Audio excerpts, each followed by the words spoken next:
The Iran war was supposed to blow up the world economy. The war in Iran has sent the price of oil and natural gas soaring, putting pressure on just about everyone. Ship traffic has slowed to just a dribble, and the longer it stays disrupted, the more pressure builds across the entire global energy system. But it's been a month of really severe fighting. Did he say Iran? A near total shutoff of oil and gas out of the Middle East, and most of the world seems basically fine. Like, you look at your window, and what you see is not Mad Max. What you see is more a normal variety bad economy. Attacking at least 3 ships moving through the Strait of Hormuz. And that translates to prices at the gas pump, now at levels not seen since the start of the war in Ukraine 4 years ago. So, what's going on here? Was the doomsaying all wrong? Are things basically fine? And to figure this out, we're going to answer the question, what actually happens when the world's largest oil-producing region goes to zero? Like, physically, step by step, from the moment the tap turns off, how does that work? How does that ripple down the supply chain to your gas pump, to your grocery store? How long do the lights stay on? How long do planes stay in the air? And look, I will spoil the ending for you. The fine that you see out your window right now is fake. It's a mirage. I don't care where in the world you are, there is a 100-foot tidal wave rising above your head, and once you see why it's rising and what's going to happen when it hits, you will not be able to miss it. Damn, way to not spook anybody, pal. Jeez. Max over here moving crazy. The thing we are talking about has a name, an oil shock. And we are right now in the biggest oil shock in history. Think of it like a bomb that's exploded very far away. We see the flash, but the shock wave hasn't reached us yet. Damn. Today we're going to answer what happens when that shock wave hits. I thought this bitch already hit, bro. I'm not gonna lie, gas been looking ridiculous. How it's going to play out. Which also means asking why it's taking so long to reach us. Where we're in this weird lull right now. As promised though, we're going to start by tracing what actually happens when the oil spigot goes from on to off. And the first thing you need to know is something that seems simple, seems obvious, but it turns out to be really, really important. This is an oil tanker, and the thing to know about an oil tanker is that it's really, really big. 4 soccer fields long, carries 2 or 3 million barrels of oil, and it weighs more than a skyscraper, all of which makes it slow, 10 or 15 knots. That is, no joke, the speed of a bicycle. Damn. Global energy supply lines move at the speed of a Schwinn. And let me show you on this globe why that's important. If you biked all day, how much of this globe do you think you could cross? Like, maybe the width of the point of this pen, right? Maybe, if you worked really hard. Okay, now imagine hopping on your 12-speed starting in Dubai. Where's Dubai? Here we go. Starting in Dubai, and now imagine that you have to bike out of Dubai all the way down here, down the coast of Africa, down, across the Cape of Good Hope, back up the other coast of Africa, all the way across the Atlantic, through the Caribbean, before finally arriving at the deepwater oil port in Louisiana. That would take forever on a bike, right? Which, remember, is the speed that these oil tankers go. They're moving like that is how our oil travels. How the English came to America. Maybe you see where I'm going with this. That shit taking months. This is a map of global oil flows put together by JP Morgan. Don't worry about all this text, we'll explain it in a minute. These red lines show the oil coming out of the Middle East, going out to the rest of the world. This is the stuff that's been cut off. Here it is back in December before the war. There it goes, the oil is flowing. But remember, it moves at the speed of a bunch of bicycles. So now it's January, and the oil is just finally reaching parts of Asia and Europe. And we're into February before it hits the US, and then it hits refineries in South Korea that then sends it on down these pink lines to Australia and New Zealand. So when the war starts and the oil stops flowing, there's actually still a ton we're about to there, get finessed. taking its long, lazy little bike ride around the globe. That's a big part of why things seem weirdly normal. For most countries, the oil shutdown has not reached us yet. We're still getting shipments that were sent out before the war started. So when did those shipments stop? If you look at that map again, it says most deliveries to the US will stop around April 15th. In Europe, they stop around April 10th.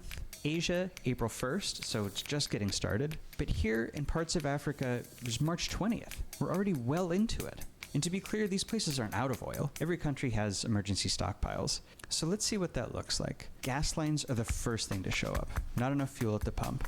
And these are already everywhere. South Africa, Pakistan, Vietnam, a bunch of places. In Laos, they ordered schools closed for 1 day a week so there'd be fewer people on the roads. The Philippines and Ethiopia did the same. I would have thing liked for that back in government the day. offices. No, And Sri Lanka is I'm not making glad it's everybody fucked up. take Hell every no. Wednesday off of work now. There are also restaurant curfews, mass flight cancellations, air conditioning shutoffs. It's not that these countries are running Every out of oil. Wednesday off of I mean, work? They are, but that's not the real issue exactly. Imagine this is the global oil supply. It's all sold in one big market. And that means all the producers sell to that same global supply. And then all the oil-consuming countries buy from that same supply. You could also call these exporters and importers. It's the same idea. Anyway, the Iran war cut off 1/5 of global supply, about this much. So when deliveries stop showing up at those countries we talked about, they can't actually buy from other producers. But they've got to do it by outbidding whoever would have bought that oil otherwise. And that pushes up the price for everyone. And that's even hitting places like the US, where we are still receiving oil from before the war started. Countries whose shipments ran out are creating this big surge in demand. So anytime you go to the pump or pay your power bill, you are bidding against them and they are bidding against you. And all of this is going to get significantly worse when China and Europe start running out of shipments too and surge demand to replace it, which is really close to happening. But all of this raises a question. If these shortages are just days or weeks from reaching everywhere, then why are we on a lull? Every government in the world can see that same map that I showed you earlier. They know catastrophe is bicycling their way. So why doesn't it feel like it? This is Trump a couple of weeks into the war. Sir, could you foresee a deal in Iran this upcoming week? I do see a deal in Iran. Mr. President, Could be soon. When he said this, the price of oil dropped right away. War's ended, right? Everything back to normal? Except he'd been saying the same thing for weeks. We have had very, very strong talks. We'll see where they lead. We have major points of agreement. I would say almost all points of agreement. Iran has said that there are no talks, and Trump is making it all up. I ain't getting too political here, but it don't seem like it's too many points of agreement, bro. The war's still going on. What the fuck? How you got all the points of agreement down and you in He's war? been doing a ton of this. Like a few days earlier, he'd posted the U.S. was very close to meeting its objectives in the war and might soon start winding down. So why does he keep doing this? Well, to understand, go back to that graphic of the global oil market. We left something out before. A lot of oil gets bought up by speculators who sell it secondhand. This all takes place through something called an oil future. It sounds scummy, but it actually serves a pretty useful function in stabilizing prices. It doesn't matter how it works. The point is, those speculators set their price by what they think oil will cost in the future. Which means if Trump comes along and says peace in our time, speculators conclude prices will drop and sell their oil futures for cheap, which helps to balance the price rise in the regular market. Okay, I see it That's now. I part of see the it law. now. Even though Econ 101 says oil prices should be going up way more than they have, So that's like a crisis level $6-7. That's like a drug gallon addict territory. doing All of drugs this real market quick to manipulation make is himself feel tamping those good, even though prices you know they're down. gonna come But down that and be sounds fucked. good, right? Except kinda- it that's means kinda- the I think global that's economy is the good consuming metaphor oil for and what's gas going on as right if here. They were still priced and flowing normally. It's like if your city were I wasn't running out of hyped about water that and shit everybody in town going on decided right to now, take by the way. I was 2 just showers saying a it's a day. good, And there's another thing propping up this it's a weird good artificial management of world the we're price, in. but obviously it's not looking like it's gonna be managed well. Unanimously decided to launch the largest ever release of emergency oil stocks in our agency's history. Remember earlier when I said that all countries keep oil stockpiles? Well, a bunch of those countries got together recently and agreed to sell off 400 million barrels from their reserves. That's like if 200 of those oil supertankers suddenly materialized out of the Bermuda Triangle all at once. And then on top of that, the US also agreed to allow Russia, and this is kind of hard to believe, Iran to sell off some of their sanctioned oil.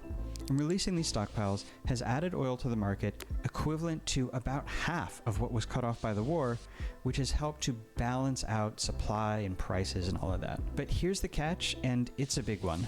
The stockpile release and those speculator games, these are both one-off tricks.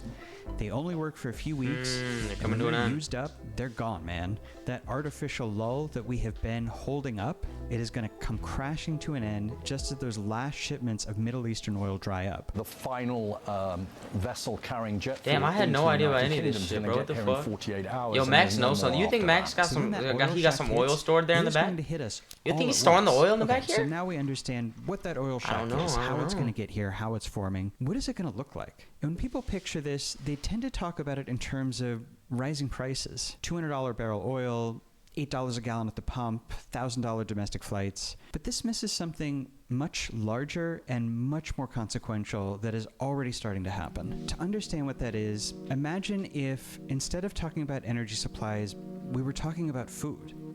Now, if I told you that 1 or 2% of the world's food supply was going offline, you'd probably worry. You might expect to see food prices go up some hardships on the margin, but you would think it's basically survivable. But now, if I told you the world had already lost 20% of its food supply, you would think, well, we're about to have fewer people on Earth. And the name for this is demand destruction. It's when the supply of something drops so severely that whoever or whatever relies on it, the demand, permanently withers away. And that is what is going to happen to any global economic activity that uses energy, which is like almost all Well, I don't know of if you it. could relate that the same Factories, way though, because you need technological development food and to like production, live. car and airplane travel. Like air right now, you conditioning, need food. building You homes need or your cities. I'm oil not saying and that those shit things to are going get to go around away, and for the economy to work. There is going to be But like a lot without less of them. any of Like that about shit, 20% you can still like less live. once Like you things walk really around bottom and out. shit. The You wouldn't economic die. shocks caused by You'd be this fucked, war but you wouldn't die. will be with You know, us with for food, you die. months. How You we just die emerge from without this food. crisis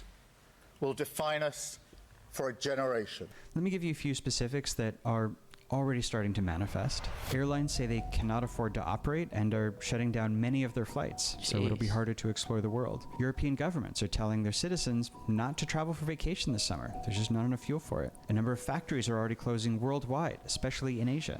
Semiconductor factories in particular are closing, both for lack of power and because semiconductors use helium, which is a byproduct of natural gas production, so is also going away. Importers expect it to become prohibitively expensive to ship some things abroad, so we'll have fewer foreign goods, less off-season produce, and we'll export less too, so fewer jobs. Construction supplies like lumber are getting too expensive to harvest or correlates. import, which means fewer homes getting built, which means No! existing homes getting more expensive and harder to afford. Many of the essential components to fertilizer also come through the Persian Gulf. Things like phosphorus. There are already fertilizer shortages in Asia, so yeah, there will also be less food in the world. All of these things also contribute to inflation. Prices go up. Nah, he might have been right. I'm not gonna lie. I might have been just talking shit. Our standard Fuck. of living goes down. And the thing is, even if the war ends today, this process, this demand destruction, is actually going to continue. That's because American, Israeli, and Iranian missiles have left much of the region's energy infrastructure in ruins. Things like refineries, gas terminals that will take years to rebuild, which means years before that oil and gas comes back online. This winter is probably going to bring the first big wave of hardship. Right now, spring and summer is a time of year when countries are usually stockpiling oil and gas so that they can get their people through the cold months. But instead, those countries are burning their stockpiles down to zero. That means December and January are likely to bring a whole new oil shock when 1 billion people across Europe, Asia, and North America go to turn on their winter stoves or heaters and find that there's not enough gas to go around. Fuck. I'm not saying all this because I want to scare you, and we are not on the verge of some great collapse. I promise you that Mad Max is going to remain a thing that you watch just on your TV and not Nah, that's out your ass, window. bro. I I'm live in the telling you all Midwest, dog. this I'm a real one. because the architects of this world want you to believe that Don't this, lie. the way things are right now, I'm not a real one, today, but I do live in the Midwest. But that's the That worst shit of sucks. it. That we just have to ride out a few weeks I might have to of go down. I high might gas go down prices, south now. and we're It's going to weak come as out shit. the other side of this war basically unscathed. But what's happening right now is a trick. This lull it's fake. It's hiding the real consequences of this war, which are coming. The people in Iran and in neighboring countries who go to sleep under falling bombs are already living under this war. The thing is that I'm not saying it's the same, but pretty soon we are going to be living the consequences of this war too. Damn. Fuck. We gotta stop the war. We gotta do it. We gotta do it. Max, hey. I'm subbing, Max. That was a banger. That was a banger vid. Scared the shit out of me, but it was a banger.